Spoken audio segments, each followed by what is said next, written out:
bakit po kami narito?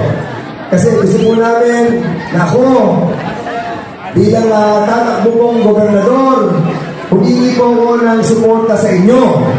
At ako naman, bilang gobernador, may dala akong biyaya o magbibigay ako ng benepisyo sa inyo. Ha? Hindi kayo uuwing luhaan. Uuwi kayong may dalang pera. Aside doon sa bibigyan po ni Congressman Don Ronain, ang inyong pong lingkod, pero natin personal, ibibigay ko sa inyong lahat. Pero maganda dito, hindi pa po tayo gobernador, nabibigay na po kami ni Don Don, di pa po siya congressman.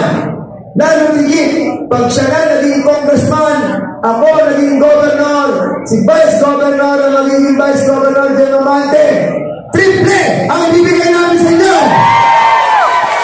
Okay po ba?